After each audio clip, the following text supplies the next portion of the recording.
Oi, pessoal! Hoje a gente vai falar sobre dinâmica e andamento. Bora lá?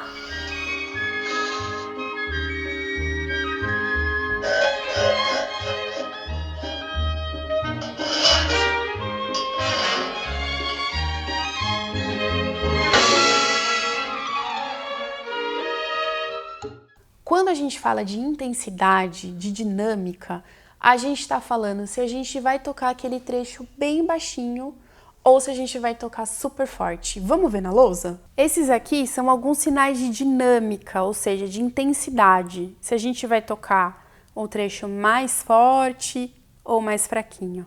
Então, são só alguns, na verdade, né? A gente pode ter outros. Quando a gente tem PP, é pianíssimo, é bem baixinho. P, piano, é um pouquinho mais que o pianíssimo, mas é menos do que o mezzopiano. Depois do mezzopiano, a gente pode encontrar o mezzoforte, que é um pouquinho mais que o mezzopiano, mas ainda não chega a ser forte. E aí, depois do forte, a gente tem o fortíssimo. Aí, meu filho, segura que é forte mesmo. Além dessas nomenclaturas que a gente acabou de ver na lousa, a gente também pode marcar quando a gente quer que um trecho comece bem baixinho, ganhe mais volume e volte a ficar baixinho. Para a gente graduar essa dinâmica, a gente pode usar algumas palavras. Por exemplo, do mais forte para o mais fraco, a gente pode usar decrescendo, diminuendo. E o contrário também pode aparecer. A gente pode começar um trecho bem baixinho, bem piano, e ir aumentando o volume dele. E para isso, a gente pode usar as palavras crescendo, aumentando. A gente pode sinalizar que a gente quer que um trecho comece bem fraquinho, fique bem forte e volte a ficar fraquinho, com esse símbolo aqui. Agora a gente vai falar sobre andamento. Andamento nada mais é do que a velocidade da música. Ele pode ser marcado com uma figura e um número ao lado dela, ou com algumas palavras. A gente pode usar uma ferramenta muito importante para ajudar a gente com o andamento, que é o metrônomo. Hoje em dia, a gente pode baixar alguns metrônomos de graça no celular. Se você digitar lá na sua galeria metrônomo, vai aparecer um montão de opções. E aí, você escolhe o número que você quer. O metrônomo, ele tem uma batida constante para você ir ouvindo e tocando junto e não tocar nem mais rápido nem mais devagar que ele. Vocês precisam ser amigos, precisam andar juntos, tá bom? Outra maneira da gente indicar o andamento é através de algumas palavrinhas. Por exemplo, se a gente olhar nessa tabela que está aparecendo para vocês, a gente tem o andamento grave e o número 40.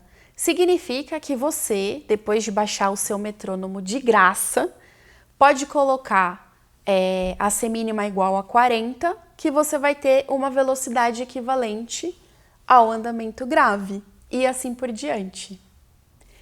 Eu sei que você deve estar pensando assim, poxa vida, Lucila, mas e se eu quiser ir para a Amazônia com a minha flauta, com as minhas partituras, tocar lá no meio da floresta, contemplar o sol? E se eu não tiver um metrônomo, como é que eu vou fazer? Calma, tem um jeito. A gente pode se guiar pelos segundos do relógio. Então, a gente pode pensar que o ponteiro dos segundos equivale a semínima igual a 60. Então, se você tiver uma partitura que está escrito semínima igual a 60, é só você tentar lembrar da velocidade dos segundos. E seria mais ou menos isso aqui, ó.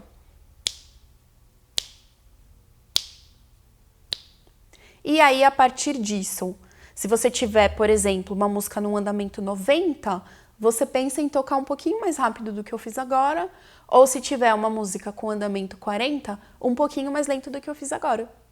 Pronto, pode ir para a Amazônia sem problema nenhum tocar sua flauta para os animais.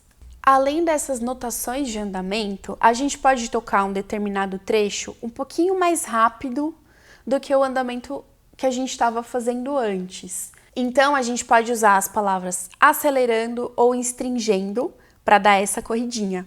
Se você quiser fazer o contrário e diminuindo o andamento gradativamente num determinado trecho, você pode usar as palavras ritenuto, retardando ou ralentando.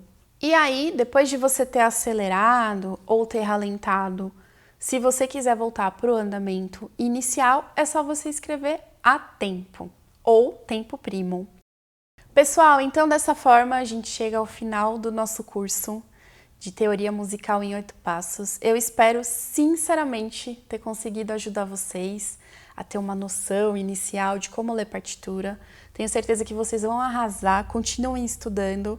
A gente tem outras videoaulas maravilhosas que podem ajudar vocês. Sigam a gente nas redes sociais e qualquer dúvida podem mandar aqui também, tá bom? Um beijo, até a próxima!